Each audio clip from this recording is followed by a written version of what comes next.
Sponsored by Panasonic.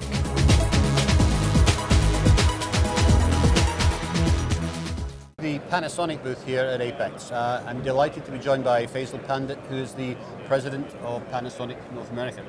Thank you, Trevor. Thanks for having me. Yeah, it's nice to see you again. Now, we spoke last year about this new any mix, any volume policy that you have.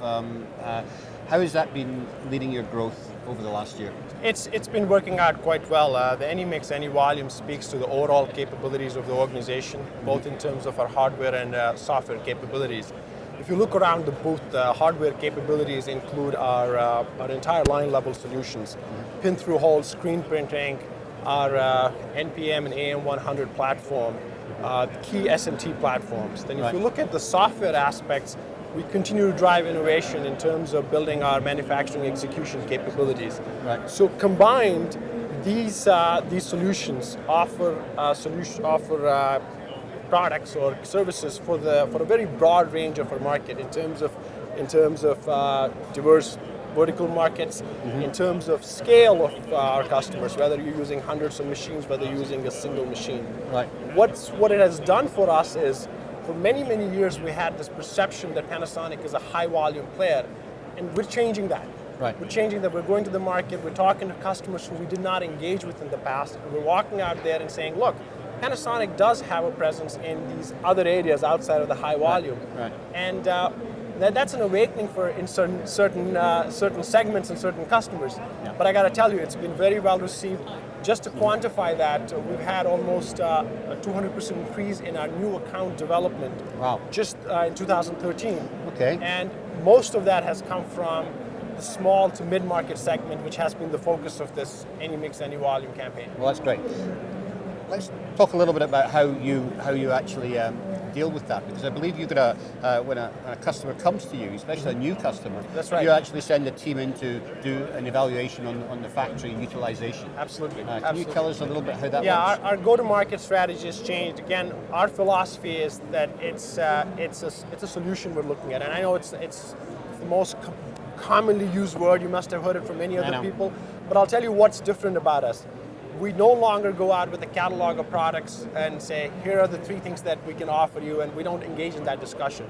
We send a team that develops a point of view about the operation. They look at the various processes, they look at the needs of the customer, they look at the long-term outlook, and based on that, our sales team and our value engineering team come up with a solution that fits that customer's need. For instance, a customer may think that, well, I need a couple more machines to add on to this existing line, and I'll get my results. But the right solution to that may be retrofitting an existing machine with some new tools and getting the capacity.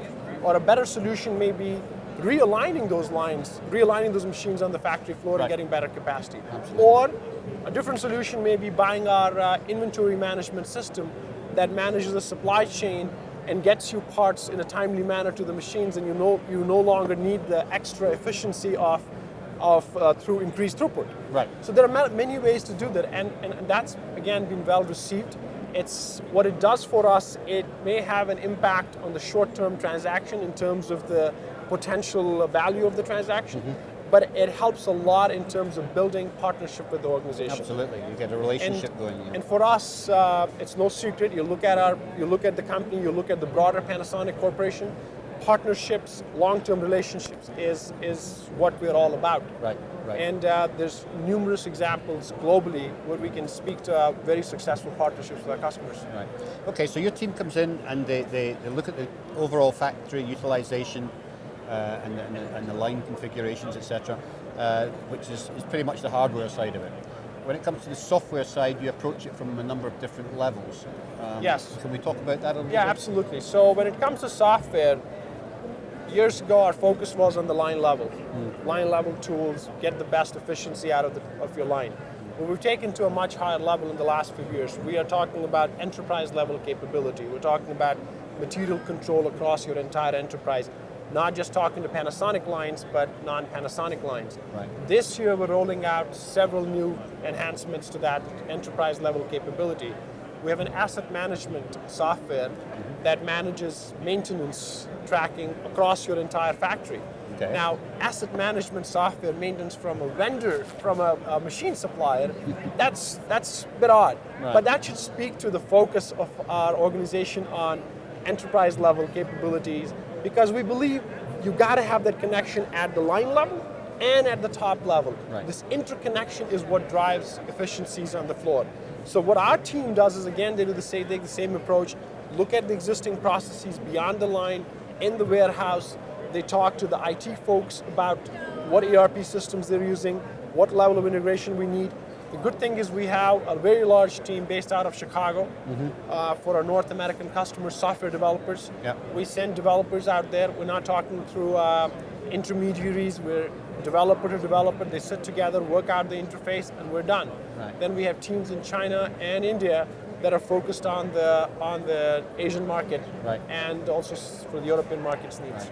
Okay. So these systems integrate seamlessly with other ERP systems or back into DFM systems and that type of thing. Yes, we have numerous examples where we have done it on a customer by customer basis.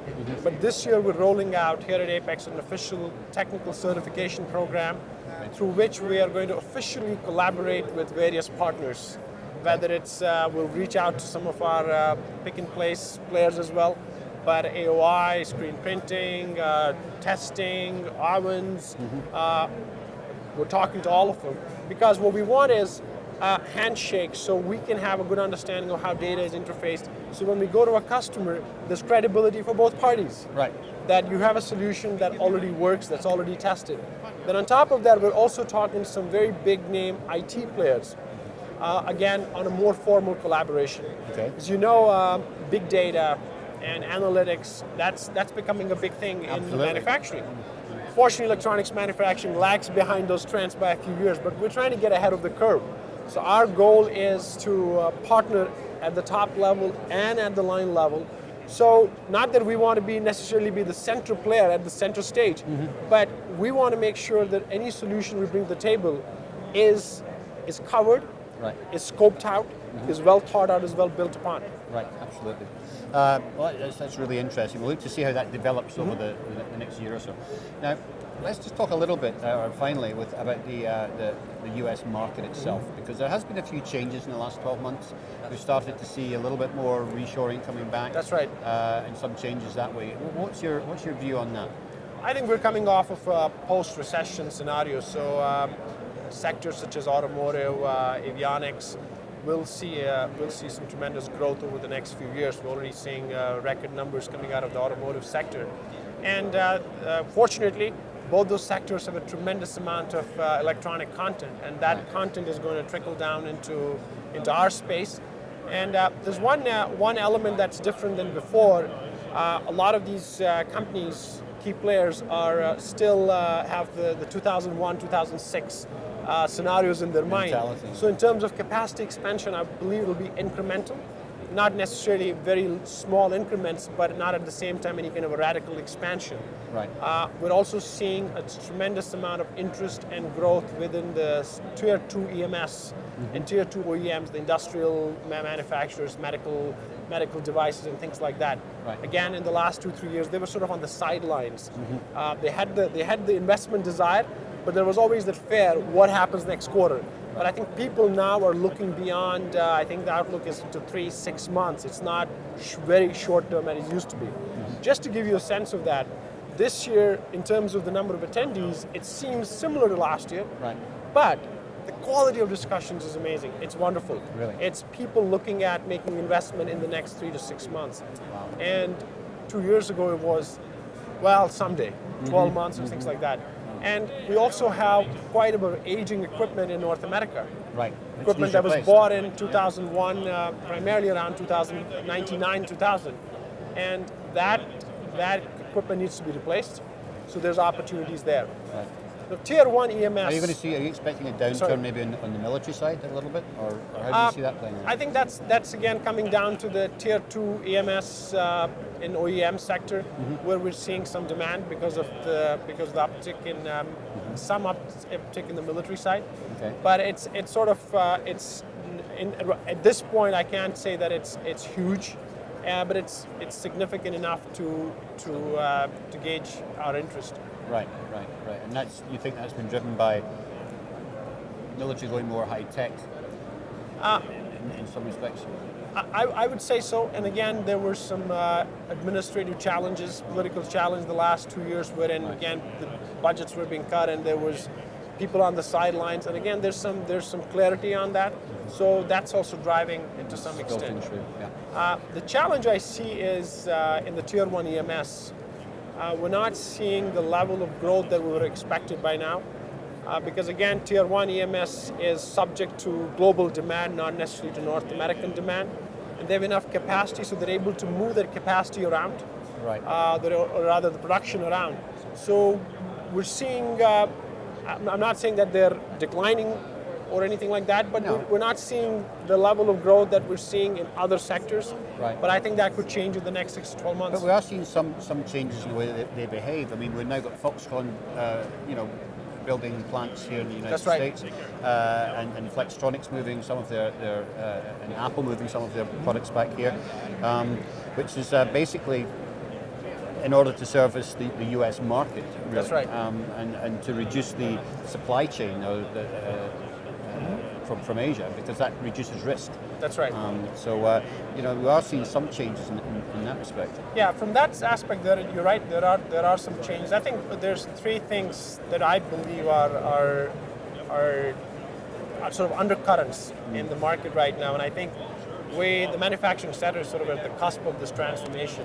The first change is that the cost arbitrage opportunities that China had, those are somewhat diminishing. Right.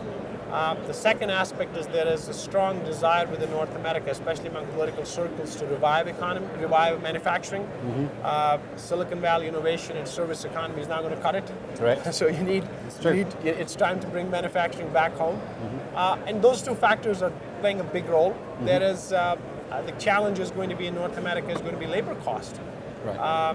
And that's a big inhibitor. So I think automation focus is going to be a central theme for nearly all the players in this industry going forward. Absolutely. Yeah. And that's why I talked about the big data, the analytics, and all that. That's all going to play into that, because the margins are not going to come out of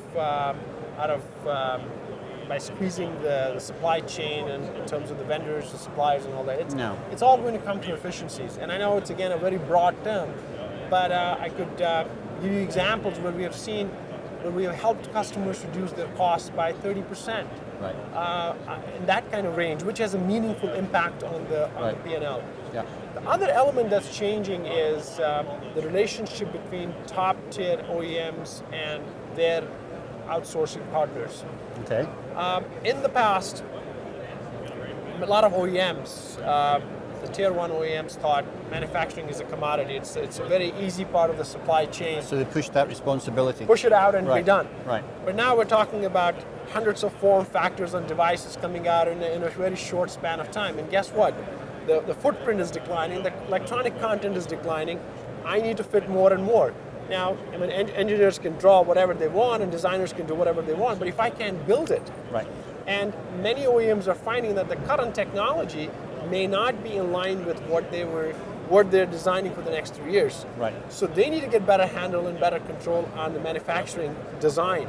Right, and they lost a lot of that knowledge and capability. Yeah. Exactly, and so they are engaging. I expect them to engage more and more with key players in the industry in terms of designing and in terms of having a play or role in the engineering aspects of the design. Right. And I think that will have a big impact because then the role of the EMS partner, I wouldn't say diminishes, but it changes. It changes significantly. Now, there are OEMs who what they would want is an equipment that fits their needs well, and they would just copy-paste it to wherever they could take it. Right.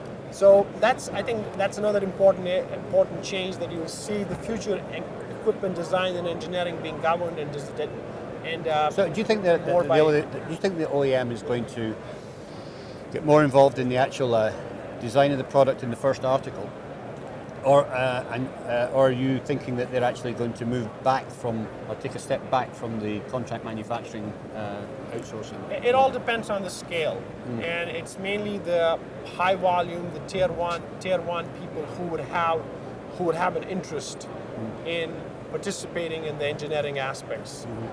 Their scale is large enough for them to invest the resources into designing the equipment. And I don't think they're going to bring that in-house. They're going to work with partners such as ourselves in designing, in making sure their requirements are well integrated into the design early on. But that doesn't mean they're going to bring it in-house, because these supply chains are huge. As you know, you take they are, but they need to understand their product, and I think this is one of the things that was lost when they went to Asia, because the original idea, the idea going to Asia was they were going to design it here.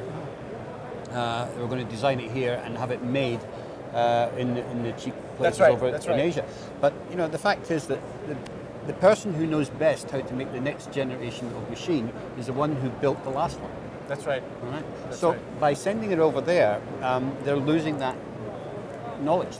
That's right. But what you're going to see is emergence of more labs in North America, especially. Right. And we're not talking labs with one line. We're talking about labs which would be essentially act as mini factories. Right. That's what our view is. Okay. And you'll see more and more of that managed, completely managed, supported by large OEMs. And once they have a model in place, once they know what to build, how to build it, then it'll be sent overseas, because at that point it just becomes a low value process. Right. That makes a lot of sense. It's absolutely fascinating, Faisal. We could sit and talk about this all day. Absolutely, but, it's a pleasure. But I think it's been good to get a sort of a quick view. Sure. And I'm sure we'll talk about it many more times. But for now, thank you for joining us. Absolutely. There you go. There's the view from one of the key people in the industry, Faisal Pandit. This is Trevor Galbraith, reporting for Global SMT.